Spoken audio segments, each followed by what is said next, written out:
Hello and welcome to the French FFW Podcast with me, Andrew Gibney. Joining me this week is it's only Jeremy Smith. Hi, Jeremy.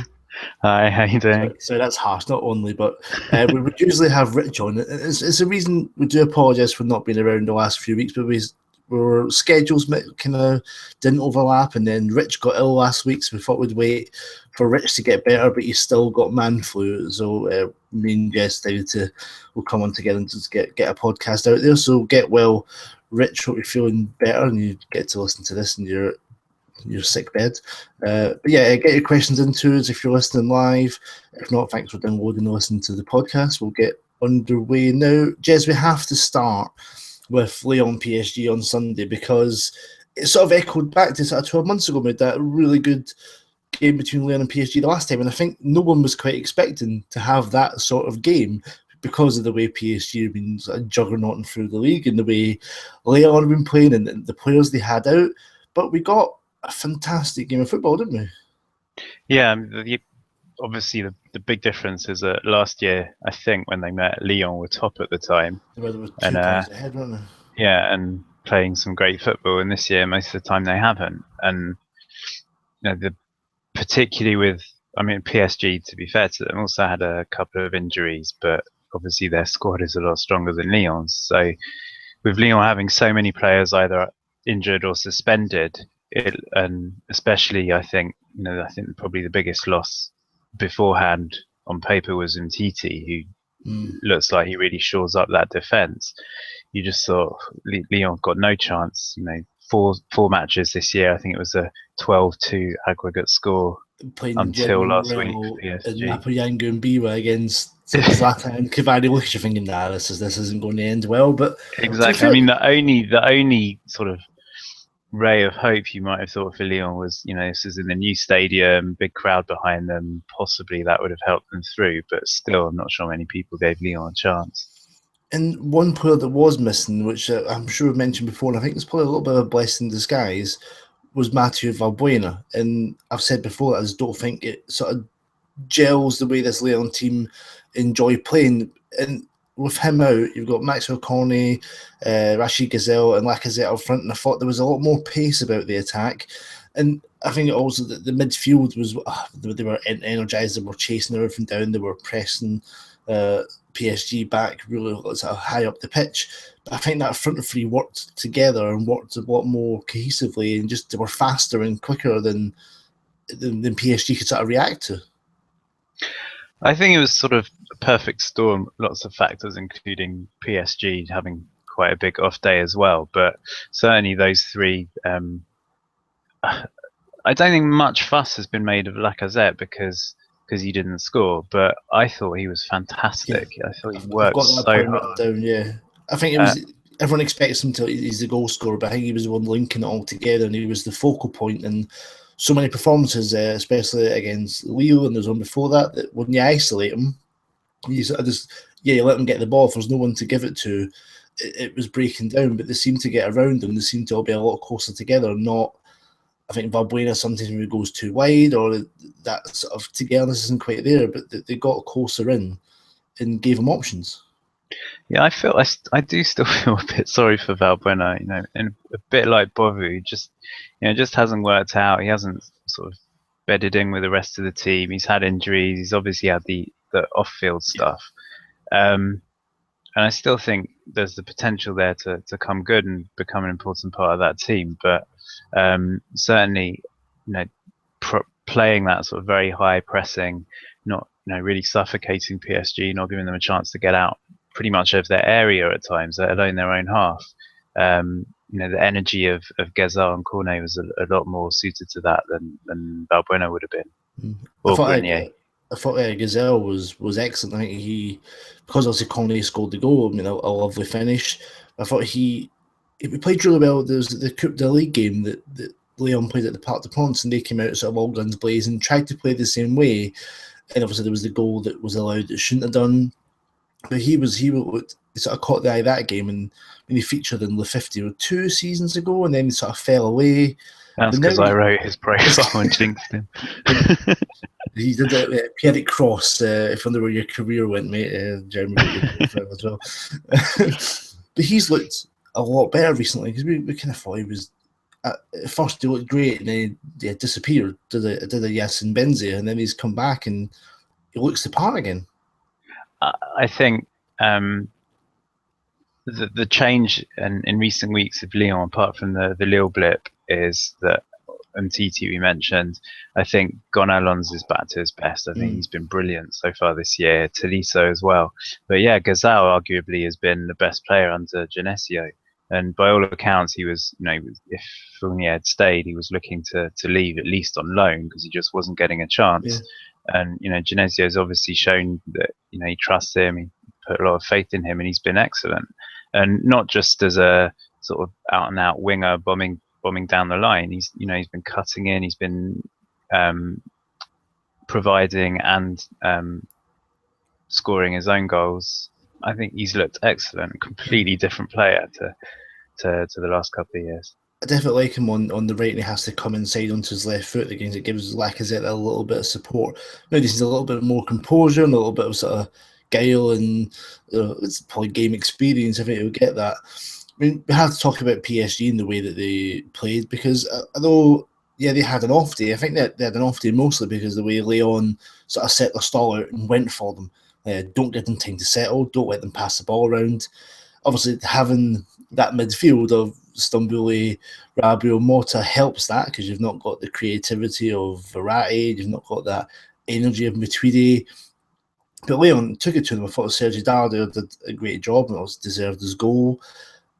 I wanted to pick on sort of Rabiot, not pick on, but sort of talk about him that's the kind of game where you'd think if he wants to show that he's going to be a sort of first team member, thinks he's a first team member now, wants to start, that's the kind of game to me where he needs to show more of his composure, more of that variety side of him. And I didn't really see it.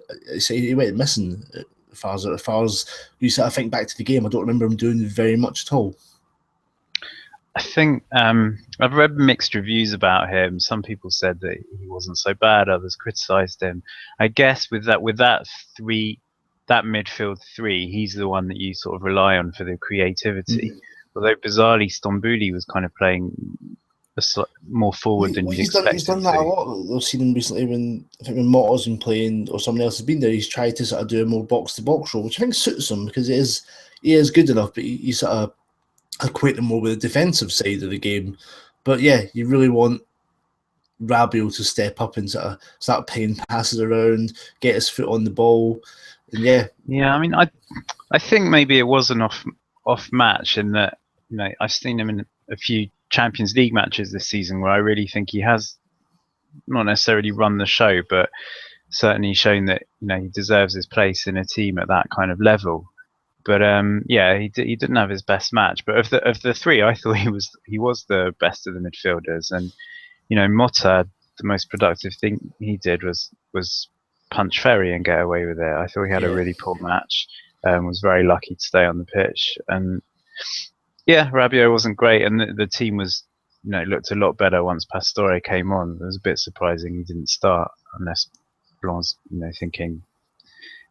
He'd like him fit for the Chelsea return leg, but I don't know. I didn't think Rabiot was too bad. I think it shows the cracks in the midfield when you've got the sort of first choice. When Motta's beside Matuidi and Verratti, you don't sort of see how old Motta's got and sort of where he is now. But then when you put Motta in with the likes of Rabiot and Stambouli, and you need more from him, you can see that he's starting to show the signs of sort of wear and tear. And I think that was clear for Maxwell as well. When he was left a bit exposed, didn't have that Matuidi protection. That you think, God, he could really get sort of a bit of a do. And it shows that PSG have the strongest squad in France by far, but we take away so many members of the first team, which I suppose you should expect from any team. You take away all those options, they are going to struggle, but I don't think anyone expected to struggle as much as they did because the forwards were cut off of any service. Zlatan wasn't able to drop deep and get the ball and do anything. They just looked void of any ideas until Pastore came on. I think that Verratti has got the sort of guile to find gaps even in a high pressing defence, and Matuidi's just got the sheer energy to kind of pummel past them. So yeah, I think they really miss both of them, and obviously Di Maria as well. It's going to be interesting. They've got St Etienne in the Cup on Wednesday, which is tomorrow. And if you're Galtier, you've got to look at that and think, we really need to have a go at that midfield. It's not going to be the strongest midfield again, because they've got the Montpellier game in the league, and they've got the Cup, the Champions League coming up against Chelsea, second leg. He's not going to play a first team again, so soon after some of them have played already. You might see Pastore come in, you might see Matuidi play, but there's going to be sort of players you can try and sort of follow that Lyon path. Can you see that from Galtier, especially at home? Surely he has to sort of try and sense blood a little bit and go for it, and to see what this PSG team are really made of when they come under the cosh. Well, Saint-Etienne were one of the first. We've sort of been frustrated by it a few times this year, of a few teams just saying, we'll take the defeat and move on.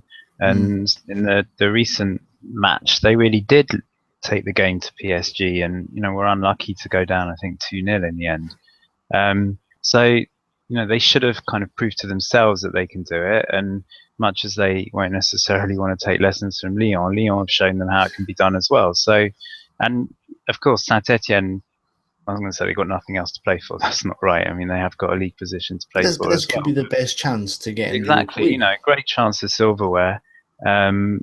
It's not PSG's priority. It clearly isn't. So yeah, it's a really good chance. And again, you hope they go for it. But the concern is that they'll just settle for keeping it tight. What have they got to lose? Not that they can win a point at home. It's the cup. You have to go for it. At least your fans are due that respect. That you try and take it to PSG at home. Yeah, and they are reeling a little bit. They'll want to get back to winning ways. They don't want to lose 2 straight before going into a sort of Champions League week. So I think it's really interesting. I think St Etienne have got a chance. There's a few players out, but we'll see how they get on. Obviously, that's tomorrow. You might even listen to this after they've already triumphantly beaten PSG 4-0 in the Coupe de France. We'll see. We have to talk about, it's kind of, we nearly did a pod when after it happened, the Serge Aurier incident. I'm sure everyone knows his performance on Periscope, where he threw himself under a bus, really. And then Pierre Menez joined him under that bus, was trying to say it was fake, and then it wasn't fake. And you're like, yeah, mate, just stop talking to your friends. We're talking about it now. The suspension has been put into place. We're going to train with the reserves till the end of March. He has been fined. There was a story about him not sort of showing remorse when he was asked to do the apology. And I spoke about it on the One Football podcast and wrote about it. Is I think right now, the way football is, I think Aurier has all the power here. That because of how good he is, you look at the Erwin Ongenda thing, caught of driving without a license. No one mentions that he's not been banished or whatever. It's one because Aurier is so good. He's such a good right back.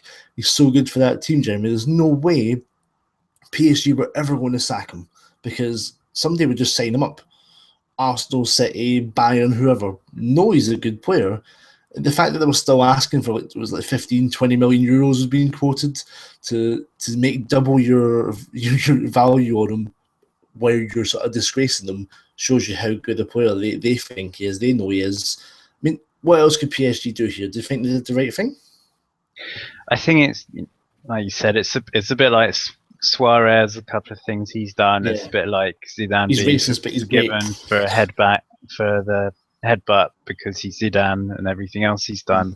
Other players are not going to get away with that kind of thing. But yeah, there aren't many right backs better than him at the moment. And I don't know.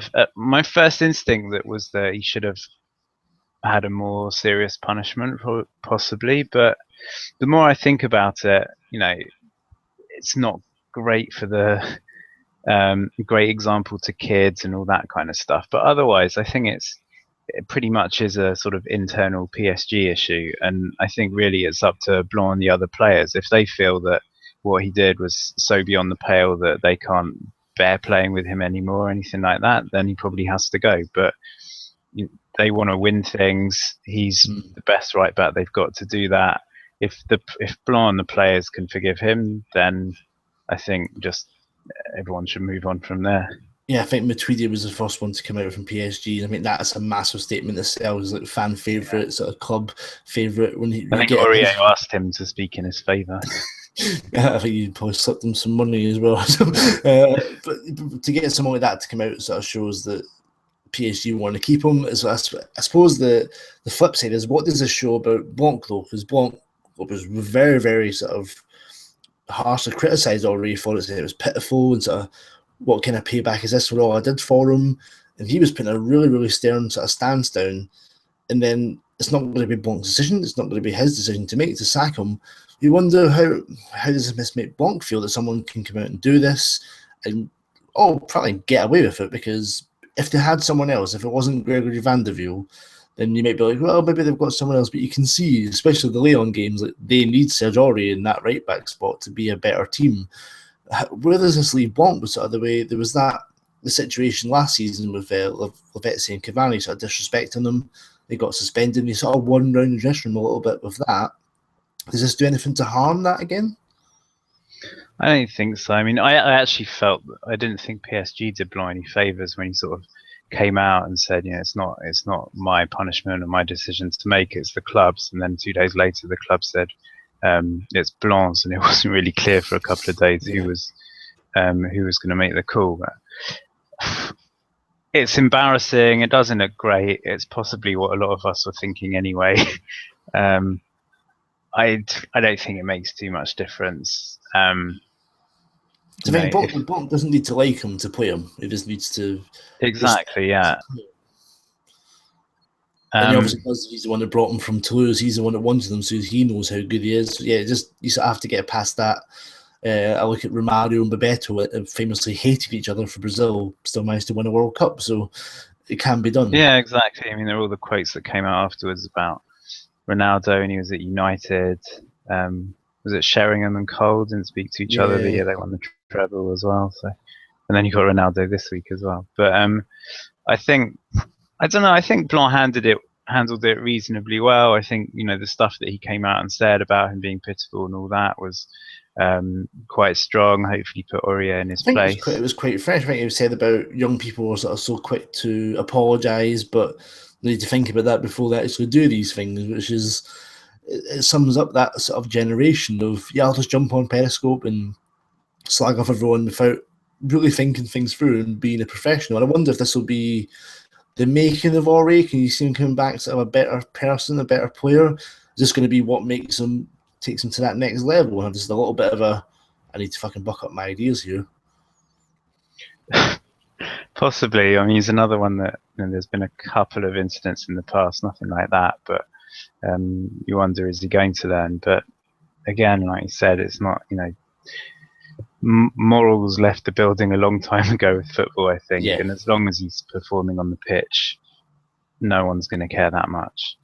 Blanc's going to rather have someone who calls him a fag but wins him the Champions League than Van der Veer who doesn't. But that sums it up perfectly. You want success, and he's already puts in a position more than Van der Veer does, or Marquinhos there. As great a defender as he is, already has the whole package. Which takes us to, I suppose, talk about the Champions League a little bit as well. And PSG got the part of the prawns. They go to Stamford Bridge. It's 9th of March for the second leg. It's interestingly, Chelsea will see that Lyon performance for start and think, we need to have a go at these guys to see what we can do. Aurier is not going to be there. He'll be back for the quarterfinals, so to make it through. What do you think PSG's chances are, Jez? If they got more, so it was level last year for the way at Stamford Bridge, so they've got an advantage over that. But then they had that 3-1 advantage the year before and sort of crumbled. Where do you see this one? Where does it lie for you? I think this is the best of the 2-3 years. I think this is the best PSG and the worst Chelsea team. So even with a narrow lead, I think PSG can do it. I think they should be probably a bit annoyed that they only came out of the first match with a 1-goal lead. I think the first half they sort of flattered to deceive a bit, and in the second half, I think, can't remember now, I think Courtois had quite a good game, made some decent saves. But the way PSG are playing, they should be able to score there. I'd be disappointed if they didn't score, and that means that Chelsea need to score at least 2 just to take it a bit further. So I think they've got a very good. When you watch Thiago Silva and David Luiz the way they played on Sunday, if they are put under the cosh and sort of Chelsea are bombing on the pressure, I'm just not entirely sure if they can hold out. I wouldn't fancy them to get a clean sheet in London. But yeah, it depends if PSG can get a goal. Just I worry about that defence in Ligue 1 when it's sort of in control of games and sort of just wandering through. They're fine, they're great. But I just wonder when you put them under pressure, how much can you trust those two not to make a mistake? Well, in terms of I think I've made my feelings clear on both of them quite a few times. David Luiz, I think there's a few people who agree, and Thiago Silva, not many, but I think he's bottler. I think he often cracks under pressure, and I agree. I think they're a concern. I think Luiz for Lyon's second goal was kind of obscured a bit because what Dardé did was brilliant, and Silva got a bit of stick for that one. But David Luiz, it was like the World Cup semi-final again. He found himself on the wing, and when the ball went past him, he made no effort to sprint back into the middle. He sort of just dawdled along and token little jog when the ball was long gone. I still don't rate him. I still think Marquinhos is the best of the 3. And that, it's a concern, but I still think PSG overall are a better team and should be able to score at least 1. But yeah, if it's tense going into the last 5 minutes or so, then I do worry about another, Silva chickening out and giving away another stupid penalty like he has the last 2 years. I enjoyed his little. I don't want to call it girly to say it's smashing, but the way he did the little when someone sees a mouse in the kitchen, little arms. Yeah. When he turned to see Dad, I was like, oh! I had a flashback like Tom and Jerry when Jerry was running around the kitchen. He's like, Thomas. That's the vision I got in my head. It's a very recent analogy. So yeah, I think it's on a massive knife edge. It could go either way, and I think both teams have got just as much chance. I know you said it's like the worst Chelsea team for a while, but they showed, I think, in that game that they're not as bad as maybe the league position shows that they are, and they have got the players that, if they're in the mood, if they can do it, and they really could turn it around. It's going to be really, really interesting. Now, back to sort of league and action, we need to talk about Angers, because a couple of pods ago we were praising them for their game plan and how it was great to see them. I know it was defensive, that they knew what they were doing. And then they go and look, they're winless now in 5 games. They've dropped to 9th. They lost 4 in a row. And I've been looking between pods, trying to work out what's gone wrong. And I'm not sure if this is a good thing for Angers fans or a bad thing. Is I don't know. Is the answer. And obviously, if there was like a glaring thing going on, you can go, yeah, they just need to sort this. But I'm like, I can't see. I'm looking through the last few games, like looking at the 3-0 win against Monaco, looking at the 11 that started then. And yeah, there was a few games where the defence changed every game, and then one game where the back 4 didn't change was when Petric came in. But everything else, even trying to look at statistics, players out, there's a little bit of shuffling up front. Like Sunu played up front against Reims. That wasn't very good. And then obviously they went down to 10 men. It's at the game against Lyon when Mangani got sent off and they lose the goal and they're 2-0 down. I think the one thing we have spoken about before is that when they go a goal up, they're so hard to beat because they play that come at us, we'll beat you on the counter. But when they go a goal down, I think that's when they find it difficult to come out and try and get back into the game. That really goes against them. But everything else, look at their win every game. They've not lost a game sort of aerial battle wise. Look at the statistics at any of the last 5 games. Still making more tackles than anyone else. And it seems to be when they lose an early goal, that's like they sort of struggle to get back into it. But when they score, they were unlucky. They went 2-1 down against Guingamp and then got a last minute penalty from kick from Foney to get a point. But Jez, I'm not sure what you've seen, but I can't see anything glaring that says this is why they've failed. It just seems to be a bad rub of the green. When the game against Rennes, injury time winner on goal. things like that. Just kind of gone against them, which would maybe go the other way the first half of the season. Exactly. I think it's just very marginal. I think I've mentioned before, it's like the Lille of a couple of years ago, Marseille of 3 years ago. It's a team that, arguably Nantes of the first half of the season as opposed to this half. I think when you're sort of more reliant on on a really strong defence and nicking the odd goal here and there to get narrow wins, it doesn't take much of a drop off and conceding a couple of goals, and then suddenly the points drop off as well. Yeah. And I was also looking at the defence. It's certainly, most of the first half of the season, you knew exactly who the back five, including the keeper, were going to be. And there has been a bit of a change. I don't think either Letellier or Petric are as good as Boutel, so that probably doesn't help. I don't think Angulo is as good as Andre or Monceau, depending on who's playing right back. Yeah, you've got Bukamoto as well, who's not quite as good on the other side. And there's only been Traore missed the Rams game as well when they lost, but yeah, it's just a little disruption. Just makes a massive difference. I think it makes a difference. I mean, even the first half of the season, they haven't scored many. They haven't got a reliable goal scorer. I think Ndoye is still clearly their top scorer. Yeah. And it's clearly not the main job that he's there for. And otherwise, they're kind of working on Capel's goals of the season contenders. I was going to mention that. What an absolutely superb hit that was against Guingamp. Sort of turn and volley from outside of the box. And when you're relying on goals like that, the percentages are not high. And yeah, exactly. I think you said a little bit of bad luck as well. I think this weekend had a bit of good luck, so I don't think that was the equalising penalty. I think Bukamoto tripped himself up. So maybe that will turn their luck around a little bit. But yeah, I just think it's very small margins, and at the moment it's going a little bit against them. But I don't think there's any major cause for concern there.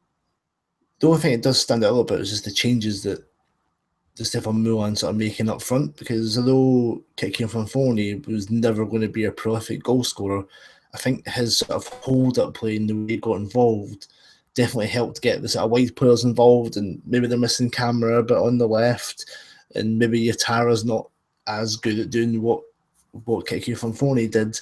And he seems to quite sort of, that's getting changed around more than what it was at the start of the season, and maybe that's sort of killed the cohesion a little bit. And yeah, but you're sort of picking really small details and go, yeah, this might be what it is.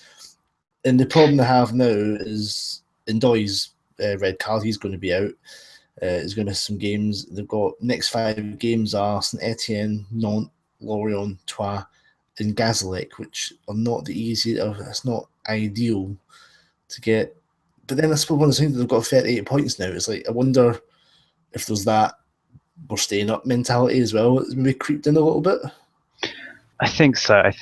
Even when they're sort of second or third at the turn of the year, I'm sure everyone would have said main thing is stay up. Anything else is a bonus. So yeah, possibly it means there's a bit of a drop off in motivation, but yeah, also it means they're 10 points clear of the relegation zone. I'm sure they're going to be fine. The way this league is going, that's as good as 20 points, because if anyone to go on runs to catch that up, it's not going to happen. Well, there's only probably one relegation space up for grabs, and there's a lot of teams below them that should be more nervous.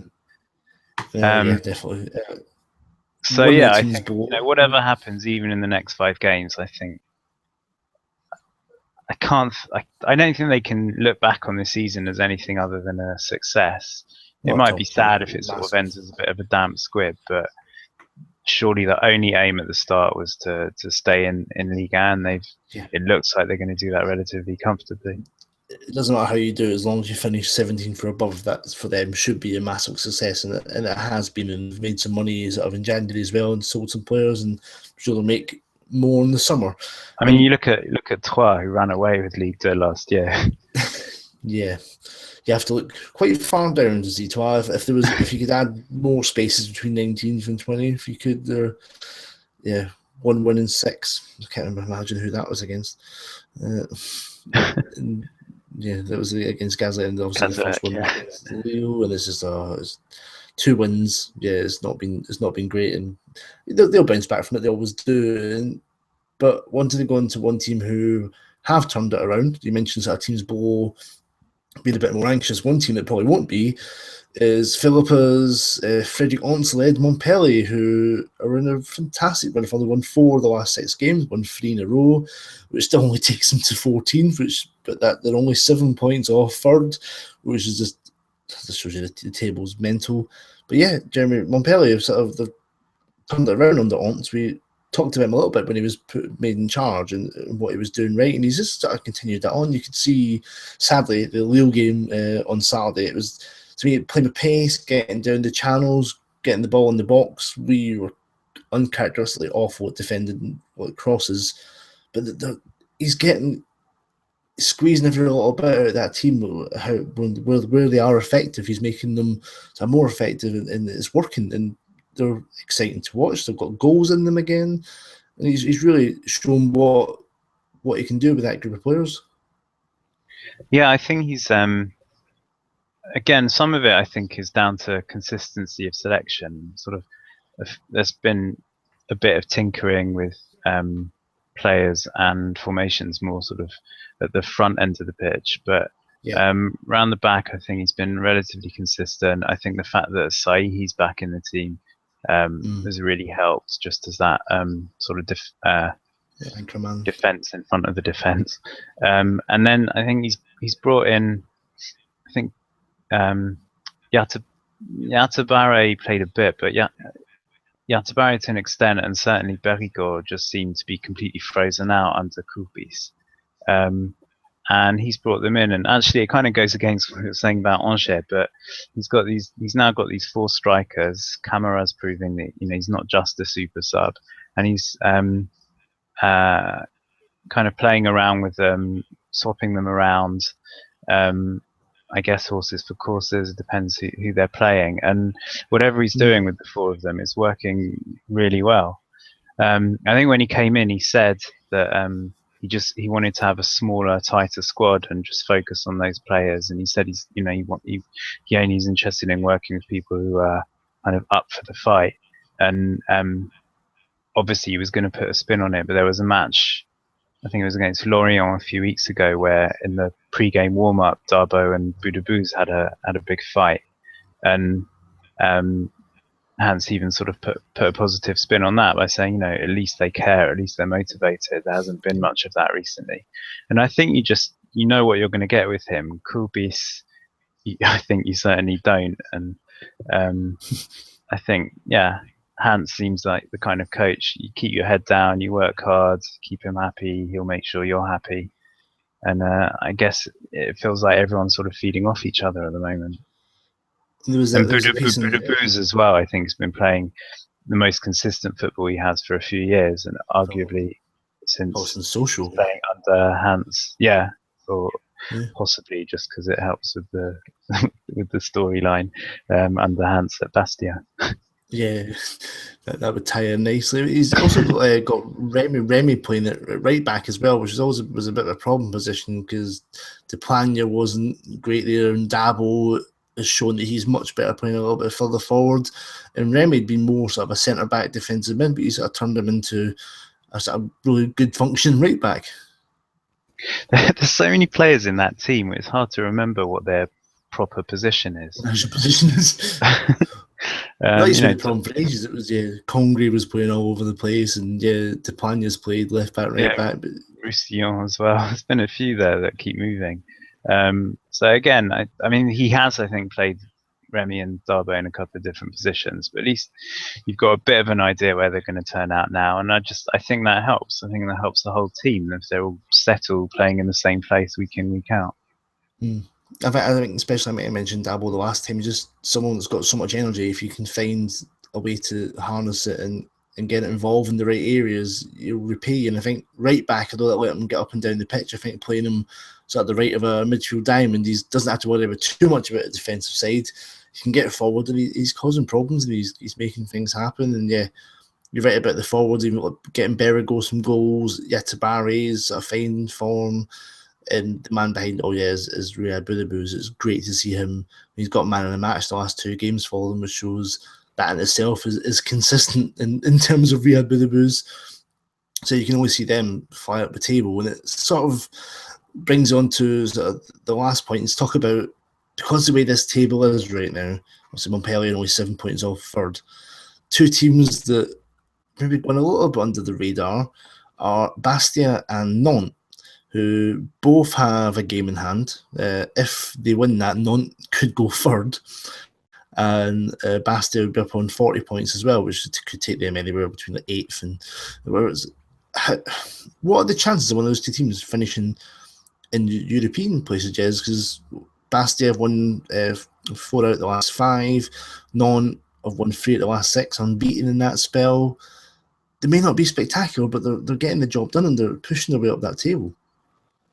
I think Nantes have been playing a similar way to the way they've been playing for phases the last 2 or 3 years, and for the most part, it's not that pretty to watch. But they're always tight in defence. The question was always whether they could score enough. But I think they're unbeaten, maybe in 13 now, and they're actually playing some relatively decent stuff in the attacking half now as well.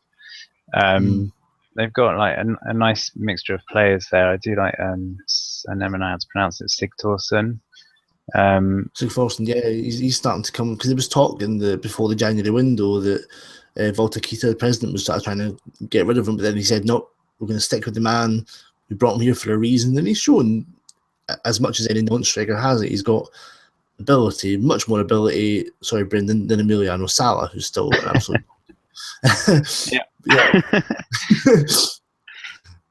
I think they look really settled, and with that crowd, the bourgeois crowd behind them, I think that's always a big advantage compared to a lot of other teams.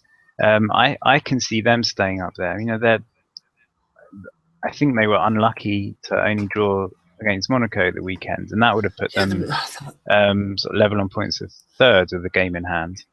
We spoke about trying to watch, because it's been a while since I've sat and watched the Monaco game and trying to see, and they were just a bit soulless and and Nantes were definitely the better team and trying to make things happen. He just didn't quite get the break, didn't quite get the goal, but they looked more likely to score than Monaco did. I'm sort of looking at the sort of next round of games for Nantes. They've also got the game against Bastia on March the 9th, which, they both have a game in hand, but it's against each other. Then they've got Angers, and we spoke about their issues, and then they've a big game against Lyon, and then the start of April they've got a massive game against Lyon at home. But there's winnable games there, it really is. They could win the ones that are 3 out of the 4 of them. They'd be massive contenders to finish in if not a Champions League spot, a Europa League spot, which I suppose everyone is probably thinking that Lyon might kick on now and it's that of 4th place. But I think you never know in this league. And yeah, you said they're right. They're keeping it tight. They're solid in games. Gilles really sort of shored up that sort of defensive front of defence you mentioned with Sahi. He's really sort of strengthened that, and they're definitely a really interesting, but maybe not the most exciting. But you do get to look at Alejandro Bedoya's flowing locks, which like, what's happened to that, Alejandro? Come on, mate. He arrived, American, as a military haircut, and now it's just gone. It's gone bourgeois, as they say. It's awful. It's awful. What about Bastia? Because also they got rid of Piton, and they've shot back up again, haven't they? Yeah, they've had a really good run. I mean, I still, they're a kind of team that you sort of love to hate or hate to love. I'm not sure. There is something quite likable about the whole setup there. I'm not sure they. I can't see them keeping no one it likes up. Us, we don't care. Yeah, exactly. We really, really don't care. I can't see them keeping it up for a European place, but I do think it's so close down there. Just a little run helps so much, and so their recent form, I think, probably is going to see them to safety. We know that they're good at home, and it's usually away from home that's a problem. But 2 away wins in a row helped a bit by Nice having one of their completely going missing at least halves, if not full matches on Friday evening. They've managed to get goals out of Floyd Aite, who started the season so well, and then he was linked with going, and that seemed to disrupt him. Now he's got 4 goals in his last 4 games, looks of it. Players like that. I'm still a bit surprised that he's there. I don't know if it's an attitude thing, but I'm just surprised no one else has come in for him. As you said, he nearly went. His last 4 games are red card against Genk, then comes back and scores 2 against Troyes, man of the match then man of the match against Reims, a goal, and then a goal against Nice. It's like it's so up and down. It's up and down. Yeah. If you get someone like that playing, and you've got like Kamano and people like Danic and Fofana, who's back playing again after suspension, who looks a talent, they've definitely got the parts there for a good team. Like I said, whether they've got enough to stay and keep it going. I'm going to mention him again. I know I keep doing it, but I still think Leka's fantastic. And that save from player. Sorry? I saw Steve tweet about him on Friday, and I just thought of you straight away that Jez have been nodding along to that. Yeah, his save from player when it was still 0 was superb. I know it was close to him, but still, it's a brilliant save. Yes, he has had a really good season, sort of unexpected season, and one of the reasons why they've been on the run. And there's so many. We'll talk about quite a lot of the teams are in that group from Lyon to sort of probably Bordeaux. He was even at Marseille, 36 points. Montpellier on 35. Discounting Lyon 34. We can get together a run if life's dependent on it. But as you said, just one little run of form just pushes you up a lot, and it depends on what games are coming, who you've got to play, what order is going to make a massive difference. And if I was a betting man, which I sometimes am, for a cool 50 pence, I don't even know who I'd even put money on to finish top 4, because it's so. I think it's the most unpredictable season I think we've had for a very long time, outside of maybe 1 and 2. I was thinking that I actually find the fact that Monaco are 8 points clear of third more depressing than PSG being 23 points clear of second, because PSG, it's very obvious why. And it's not really with Monaco. It's not, is it? It's really not. But they probably should be there. But yeah, with just all the money, the way they're doing it, then I mean, they are, I think, joint second top scorers maybe, but you don't remember any standout Monaco matches or any scintillating pieces of play from them or anything like that. Apart from an exciting Silva or Lamar run occasionally, but well, I think Monaco are pretty sure of top 3 now, and the way Lyon played the other day, you have to think that they're going to finally push on, but you never know.